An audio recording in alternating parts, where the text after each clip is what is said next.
इस दुनिया में हम सभी ने अक्सर एक डायलॉग जरूर सुना होगा कि टैलेंटेड बनो, क्या इस इंसान में बहुत टैलेंट है। तो मेन सवाल ये है, क्या टैलेंटेड होना ही सब कुछ है या फिर टैलेंट को भी बीट किया जा सकता है? यदि हाँ तो कैसे?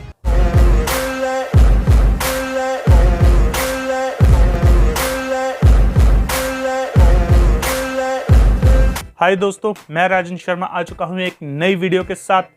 तो कैसे हैं आप सब दोस्तों? आज की इस वीडियो में हम बात करेंगे दुनिया की एक ऐसी चीज के बारे में जिसको लोग गॉड गिफ्टेड कहते हैं, यानी कि टैलेंट।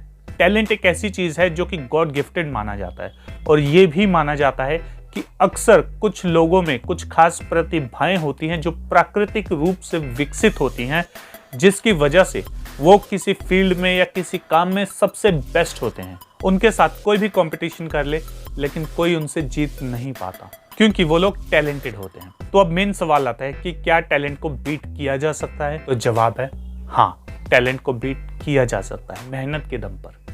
जी हाँ दोस्तों, अगर कोई इंसान मेहनती है, अगर कोई इंसान जबरदस्त फोकस के साथ अपना काम करता है तो वो टैलेंटेड से टैलेंटेड इंसान की बराबरी कर सकता है और इसके साथ साथ उसे बीट भी कर सकता है। क्या ऐसा कभी हुआ था?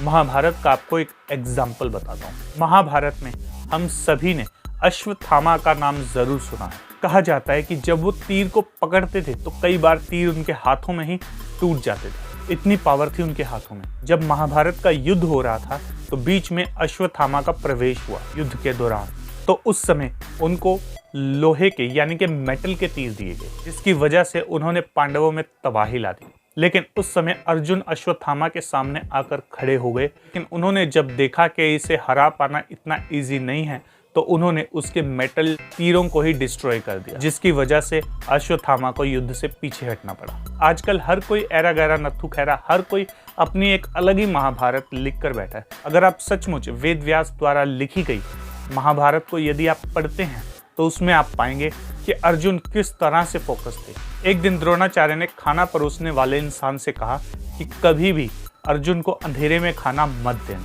क्योंकि वो जानते थे कि इससे कुछ अजीब होने वाला है। लेकिन एक दिन उस आदमी को देरी हो गई और अर्जुन को उसने अंधेरे में खाना दे दिया, लेकिन कमरे में दीपक जल रहे थे। लेकिन अचानक एक हवा आई और दीपक बुझ गए। अर्जुन ने निवाला लिया और अपने मुंह में डाला। उन्होंने खुद से एक सवाल पूछा कि मैंने अंधेरे में भी अपना मुंह कैसे ढूंढ लिया? तो इसका जवाब था कि मुझे पता था कि मेरा मुंह कहाँ है और इसकी मुझे बहुत प्रैक्टिस है। बस इस सवाल का जवाब मिला तो वो प्रैक्टिस करना शुरू हो गए। रात को अजीब अजीब आवाजें आने लगी तो द्रोणाचार्य ने उठकर देखा कि अर्जुन अंधेरे में आंखों पर पट्टी बांधकर धनुष की प्रैक्टिस कर रहे हैं और उनकी इसी विद्या का फल उन्हें द्रौपदी के स्वयंवर में भी मिला, जब उन्होंने मछली की आंख में तीर मारा था। और यदि आज के लड़कों की बात की जाए तो मास्टर वहां समझा रहा होता है, इधर जो स्टूडेंट्स होते हैं वो करीना और कैटरीना के सपनों में खोए रहते हैं। लेकिन अर्जुन के साथ ऐसा बिल्कुल नहीं था। जब अर्जुन ट्रेनिंग लेते थे तो वो उस काम में बिल्कुल डूब जाया करते थे, इस तरह डूब जाया करते थे कि बाकी की सभी चीजें ओंझल हो जाती थी। द्रोणाचार्य खुद कहा करते थे कि लगता है अर्जुन तुम मेरे पास कुछ भी नहीं छोड़ोगे, सब कुछ सीख लोगे। और यह हुआ भी। जो अश्वत्थामा इतने टैलेंटेड थे और ऊपर से द्रोणाचार्य के पुत्र थे, उन्हें ब्रह्मास्त्र छोड़ना तो आता था लेकिन उसे वापस लेना नहीं आता था। लेकिन अर्जुन को छोड़ना भी आता था और वापस बुलाना भी आता था। और अपनी इसी गलती की वजह से ही अश्वत्थामा को एक श्राप भी मिला। आपको क्या लगता है, क्या आपके पास टैलेंट और हार्डवर्क की कोई ऐसी स्टोरी है जो कि लोगों को जाननी चाहिए? तो कमेंट में जरूर बताइएगा। दोस्तों, इसके अलावा हमारे दो और चैनल हैं, द फंकी मोटिवेशन के नाम से और द फंकी टॉक के नाम से। इन दोनों चैनल्स पे भी जाइए, वीडियोस को देखिए, इन चैनल को सब्सक्राइब भी कर लीजिए और इस वीडियो को भी लाइक कर दो, शेयर कर दो और इस चैनल को भी सब्सक्राइब कर दो ताकि मोटिवेशन का डेली डोज आपको हर रोज मिले।